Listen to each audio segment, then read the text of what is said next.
बुद्धा कहते हैं मन के जीते जीत है और मन के हारे हार। इंसान का सबसे बड़ा शत्रु उसका मन है। अगर वह चाहे तो उसे बर्बाद कर दे, अगर वह चाहे तो उसे आबाद कर दे। नमस्कार दोस्तों, स्वागत है आपका हमारे इस YouTube चैनल में। आज की कहानी में हम जानेंगे कि मन में उठ रहे गंदे विचारों को कैसे खत्म करें। दोस्तों, हमारे मन में गंदे विचार क्यों आते हैं?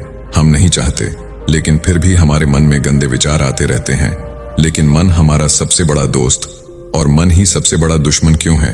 जब हम अपने मन की बात मानते हैं तो हमारा मन ही हमारा नेतृत्व करता है, और जब हम मन को संतुलित कर लेते हैं तो हम अपने जीवन में हर चीज का ध्यान रखते हैं। हम अपने मन में आने वाले गंदे विचारों को रोकने की कोशिश करते हैं, लेकिन जितना अधिक हम रोकते हैं उतना ही ये विचार हमारे अंदर प्रवेश करते हैं। जितना अधिक आप किसी चीज से दूर भागते हैं, वह चीज आपको अपने पास ले जाएगी। इसलिए उस चीज से दूर मत भागिए, उस पर संतुलन बनाए रखिए। एक बार एक व्यक्ति गौतम बुद्ध के पास आया और गौतम बुद्ध से बोला कि हे बुद्ध, मेरे मन में इतने गंदे विचार क्यों आते हैं? मैं नहीं चाहता कि मेरे मन में गंदे विचार आएं, पर मेरे मन में हमेशा काम वासना के विचार चलते रहते हैं और मैं इनके बारे में सोच सोच कर बहुत परेशान रहता हूँ। मेरी ऊर्जा और समय यह सब सोचने में ही नष्ट हो जाता है और इन सब के विचारों की वजह से मैं कभी भी शांत नहीं रह पाता हूँ और मैं हमेशा ही स्त्रियों को देखकर मोहित हो जाता हूँ, अपने आप को रोक ही नहीं पाता हूँ।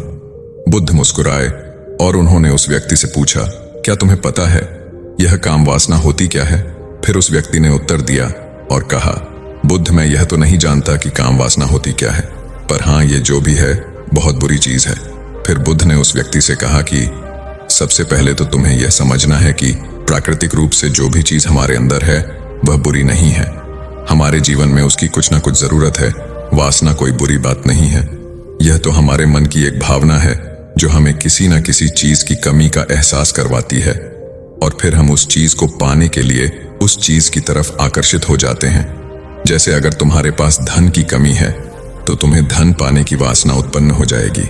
तो वासना कुछ और नहीं, बस एक प्रकार की कमी है जो कि एक प्रकार की जरूरत का एहसास है, और जब ये जरूरत शारीरिक हो तो हम इसे काम वासना कह देते हैं। उस व्यक्ति ने गौतम बुद्ध को कहा कि बुद्ध, मुझे काम वासना का मतलब तो समझ में आ गया, पर आप मुझे ये बताइए कि यह आती कहाँ से है और कैसे आती है?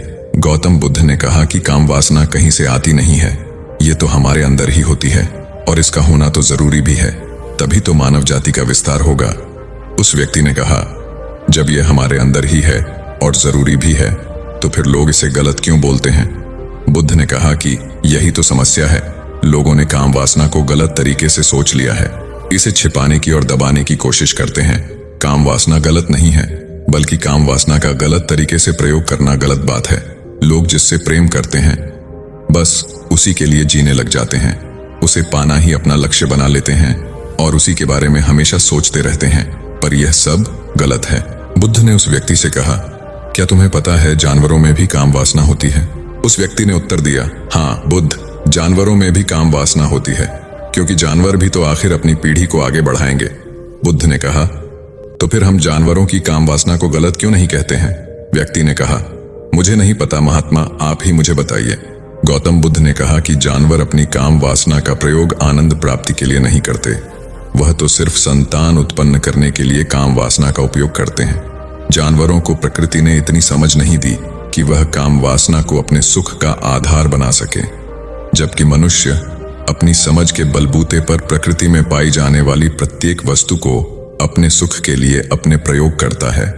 हम इंसानों ने ही काम वासना को अपने सुख का साधन बना लिया है, जबकि प्रकृति ने तो हमें अपने वंश को आगे बढ़ाने के लिए दिया था, लेकिन इंसानों ने इसे अपने जीवन का परम लक्ष्य बना रखा है और इस तरह से काम वासना का बेलगाम हो जाना गलत है। उस व्यक्ति ने पूछा, महात्मा जी, ये काम वासना हम पर हावी क्यों होती है और क्यों यह बेलगाम हो जाती है? तब गौतम बुद्ध ने कहा कि सुनो, अब जो मैं तुम्हें बताऊंगा उसे तुम ध्यानपूर्वक सुनना। काम वासना का सारा खेल तुम्हें समझ आ जाएगा, तुम्हें तुम्हारे सारे सवालों का जवाब मिल जाएगा, बस तुम्हें ध्यान से सुनकर समझना है। फिर गौतम बुद्ध उस व्यक्ति को बताना शुरू करते हैं। एक बार की बात है, एक आश्रम में गुरु और उनके शिष्य रहा करते थे, जिससे रोजाना आश्रम के बाहर स्थित गांव में भिक्षा लेने के लिए जाते थे। उस आश्रम का एक शिष्य जिस गांव में भिक्षा लेने जाता था, उसे रास्ते में एक नदी पद्धति थी, जिससे रोज उसी रास्ते से भिक्षा लेने जाता था। एक दिन उसे ने देखा कि एक लड़का पेड़ के पीछे छिपा है वह उस लड़के के पास गया और उससे जाकर बोला, भाई तुम इस पेड़ के पीछे छिपकर क्या देख रहे हो? लड़के ने कहा, अरे तुझे नहीं दिख रहा क्या कि मैं क्या देख रहा हूँ? तब शिष्य ने नदी की तरफ देखा तो वहां पर कुछ लड़कियां पानी भर रही थीं। वो लड़कियां 14-15 साल की थीं। तब शिष्य ने उस लड़के से कहा, अरे भाई वहां पर तो लड़कियां पानी भर रही हैं, इसमें छिपकर देखने वाली क्या बात है? तब वो लड़का शिष्य की तरफ देखकर उससे कहता है, अरे पागल, तुम्हें दिखाई नहीं दे रहा? यह परी कैसे नदी से पानी ला रही है? जरा उनकी अदाओं को तो देखो।